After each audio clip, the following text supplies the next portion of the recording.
पाकिस्तान ऐसे ही तबाह हुआ है और हमें बिल्कुल अंदाजा नहीं हुआ कि हम तबाही के गड़े की तरफ कितनी तेजी के साथ जाते रहे। कि पाकिस्तान जो है वो दिवालिया हो रहा है। आपका इस वक्त जीडीपी से भी ज्यादा कर्जा हो चुका हुआ है। आज वही डिस्कशन वही हो रही थी कि आप पाकिस्तान को हम बेचें कैसे कि हमारे ये कर्जे उतर जाए।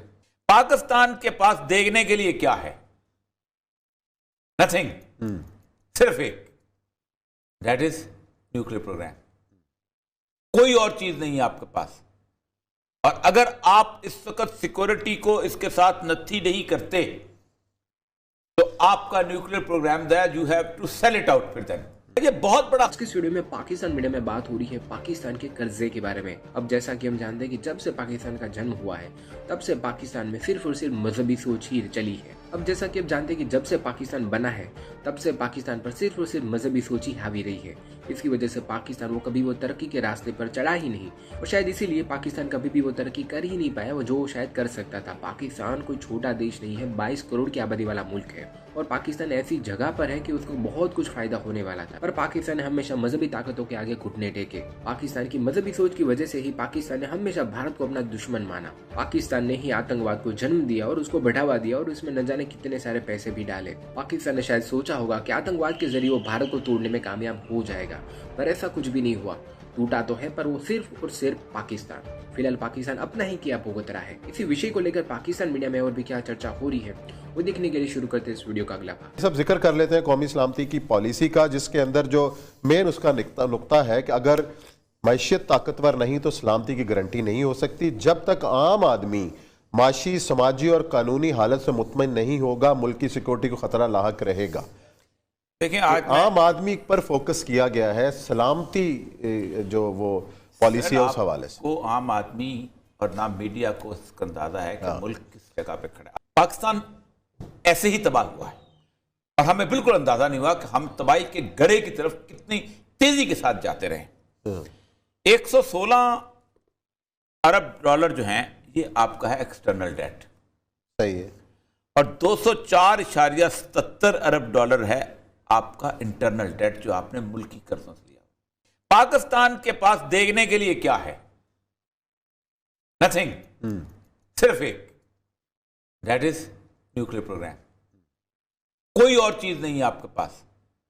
और अगर आप इस वक्त सिक्योरिटी को इसके साथ नथी नहीं करते तो आपका nuclear programme that you have to sell it out. फिर देन ये आपको कैप करना पड़ेगा। ये बहुत बड़ा खतरा है। ये आर्म्स सिक्योरिटी पॉलिसी जो हमारे सामने आ गई है, बहुत बड़ी पॉलिसी है। और पहली आपका इस वक्त जीडीपी से भी ज्यादा कर्जा हो चुका हुआ है और ये जीडीपी से और सबसे बड़ी बात बताऊं आपको, Imran Khan is the most failure project of this country. वो समझते थे कि इसका इंटरनेशनल एक्सपोजर है, बहुत पैसे आएंगे, बरसात हो जाएगी, डॉलरों की बरसात हो जाएगी, ये कर लेगा। उसको उलट इसलिए हुआ है कि उसके अंदर पर्सनल एडमिनिस्ट्रेटिव एक्यूमेन नहीं था। एक चीज होती है, एक आदमी जो है वो सिर्फ तकरीरों से या नारों से या खूबसूरत गुफ्तगू से हैंडसम होने से तो नहीं आगे बढ़ता। इस वक्त एक सीरियस थिंकिंग सर हो रही है, क्योंकि अगर ये मुल्क है तो मैं हूं, ये 18वीं तरमीम, ये फलानी तरमीम, ये कुछ नहीं है अगर ये मुल्क नहीं है। सही है। वो कह रहे हैं कि ये इस इकोनॉमिक क्राइसिस से कैसे निकलेंगे। यानी आप इस वक्त स्टेट बैंक से बोरो नहीं कर सकते। IMF ने ताले लगा दिए, आपको मजबूर कर दिया कि स्टेट बैंक को खुद मुख्तारी दो। स्टेट बैंक से आप मैं आज एक और बात बताऊं, रजा बाकर साहब अगर सुन रहे हैं, कायद आजम की जो तकरीर है स्टेट बैंक के ऊपर, मैं जो पहली मैं उनकी वेबसाइट पे गया हूं, जितने एंटी वेस्ट फिक्र कायद आजम के उसमें निकाल दिए गए। अच्छा। आज तो सुबह जो नेस्ट में तकरीर करने के लिए मैंने तकरीर निकाली, मेरे पास ओरिजिनल पड़ी हुई थी, वेबसाइट से गायब। ये क्या बदमाशी मतलब हो रही। तो स्टेट बैंक को खासतौर पे उन्होंने कहा है कि अब होता यह था कि नॉर्मली हम नोट छाप के गुजारा कर लिया करते थे। एक ये हो गया। दूसरा वो कहते हैं कि अपने पैसे पूरे करो, जो हमारा कर्जा दे दो। पाकिस्तान कल भी कहा था, आज भी कहा था, पाकिस्तान को एक स्ट्रॉन्ग लीडरशिप की जरूरत है, एक यूनिफाइड लीडर की। या तो स्ट्रॉन्ग लीडर की जरूरत है या आप सारे लोग मिलकर कहें कि जी हम इस मुल्क का कर्जा पहले उतार लें, फिर इलेक्शन लड़ते रहेंगे, फिर लड़ाइयां करते रहेंगे। कि आप इस वक्त इस मकाम पे हैं कि आप blue eyed boy of the world हैं। इस वक्त आप अमेरिका को भी आपके रिश्ते चारों तरफ से आ रहे हैं। आप वो दुल्हन हैं कि जो रूसी के मकाम पे बेहतरीन जगह पे फायद है। आप कभी सोचा था किसी ने कि इतना बड़ा बिल, यानी रैगन के बाद इतना बड़ा बिल जो है वो अमेरिका में पास हुआ है। आज वही डिस्कशन वही हो रही थी कि आप पाकिस्तान को हम बेचें कैसे कि हमारे ये कर्जे उतर जाए। चीन भी ये सब कुछ करने को तैयार है, सारी श्योरिटी एवरीथिंग देने को, रूस करने को तैयार है, बाकी लोग करने को तैयार है। नहीं तो हमारे मुंतखब वजीर आजम साहब मौजूद है, कैबिनेट मौजूद है, लीडरशिप मौजूद है, तो ये क्यों नहीं इसको मार्केट कर सकते? सर असल क्यों नहीं? आप कह रहे हैं अहलियत नहीं है? अहलियत नहीं है, और दूसरी बात यह है कि खौफ ज़्यादा किया हुआ है, टांगे ये ना करना वो ना करना। मैंने ब्यूरोक्रेट्स को देखा है, इमरान खान सब तक चार पांच। किसने खौफजदा किया हुआ? ब्यूरोक्रेसी ने खान साहब को खौफजदा किया हुआ? सर अगर देखें मेरी बात अगर आपके ये सारे कर्जे चलते हैं, होता क्या है, आप क्या समझते हैं ब्यूरोक्रेसी के अंदर, इवन मिलिट्री ब्यूरोक्रेसी के अंदर, बाकी आप क्या समझते हैं उनके बंदे? खान साहब खौफजदा होने वाली चीज है वैसे? खान जी ब्यूरोक्रेसी ने उनको इतना डरा दिया। खान साहब इस बात पे खौफ है, खान साहब इस बात पे खौफ का अगर मैंने ये स्टेप ले लिया तो मसला ना बन जाए। मेरा ख्याल है खान साहब तो खुल के स्टेप लेते हैं। नहीं, खुल के स्टेप आप देख ना, पूरी दुनिया उन पर आ पड़ी कि जनाब बुजदार साहब को तब्दील करें, किया उन्होंने? सर स्टेप तो लिया हुआ ना। किधर से किधर?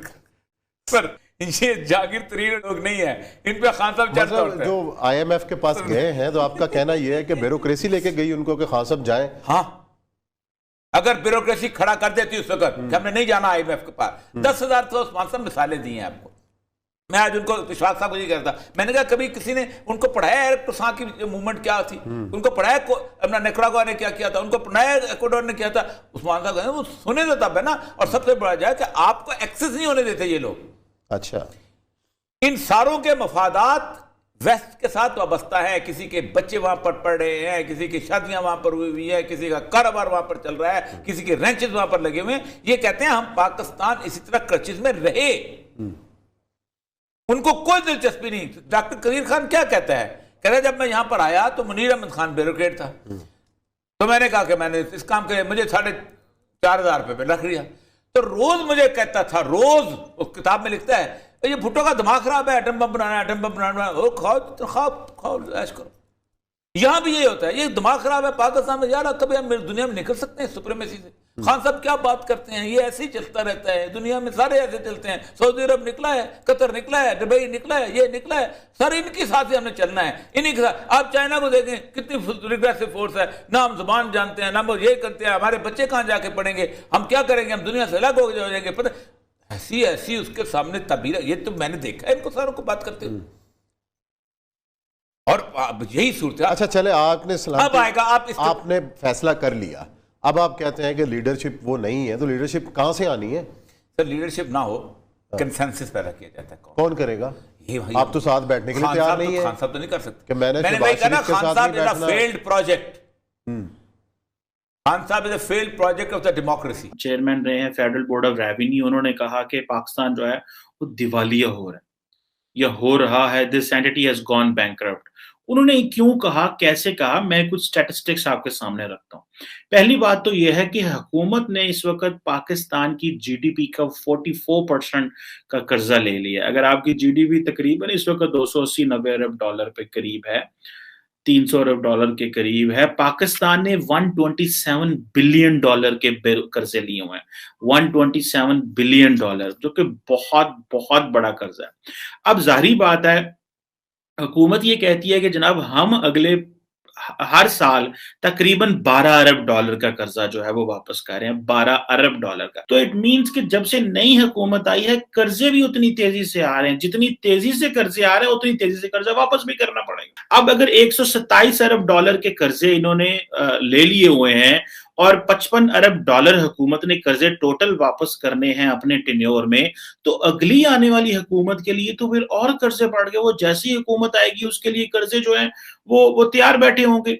अभी तक इमरान खान साहब तकरीबन 40 अरब डॉलर का कर्जा ले चुके हैं अभी तक, जब से वो पावर आए हैं। इसमें कुछ 3 अरब डॉलर जो है वो सऊदीज ने हमारे नेशनल किटी में डाले, वो भी तरले थे मिन्ता पा के, और वो जो रेफरेंस उन्होंने किया, ठीक है जी, वो जो रेफरेंस और जो शराइत और जो शिकें थी वो इतनी ह्यूमिलेटिंग थी, इंसल्टिंग थी। लेकिन याद रखें, रियलिस्ट वर्ल्ड में दुनिया ऐसे ही ऑपरेट करती है। हम समझते हैं कि वो देखें ना, हमारी एलीट को आदत पड़ गई है बोरोड ग्रोथ की। यानी कि सऊदी अरब गए, पैसे मांग ले। आप इमेजिन करें कौन सा पाकिस्तान का वजीर आजम बनते ही सऊदी अरब नहीं जाता। लेकिन अभी इंशाल्लाह अगली हुकूमत में नहीं जाएगा, अभी मोहम्मद बिन सलमान बदल गया है। वो बेचारा दे दे के पैसे उनको यहाँ पे हमारे हुक्मरानों को आते पड़ी हुई है पुरानी, गए तो पैसे ले आंदे, गए तो पैसे ले आंदे, ठीक है। अभी वो कहते हैं यार ये क्या, आप अपना एक तरफ आप न्यूक्लियर पावर्ड कंट्री भी हैं, आपकी फौज भी है, आप हमें इतना कुछ बताते हैं कि ਤੁਹਾਡੇ ਕੋਲ ਇਹ ਵੀ ਮਿਜ਼ਾइल ਤੇ ਇਹ ਵੀ ਤੁਸੀਂ है वो, तो इतनी आबादी है, तो इतना कुछ है, तो वो किधर है सारा कुछ? उसको आप क्यों करके यूटिलाइज नहीं कर रहे? अपनी पोटेंशियल का इस्तेमाल करें, कैसे, कब करेंगे, क्या करेंगे? अब हाँ, हम उसमें क्या कर सकते हैं? हम उनको ये तो नहीं बता सकते कि हम रेवेन्यू इकट्ठा नहीं कर सकते, हम उनको ये तो नहीं कह सकते कि हमारे जो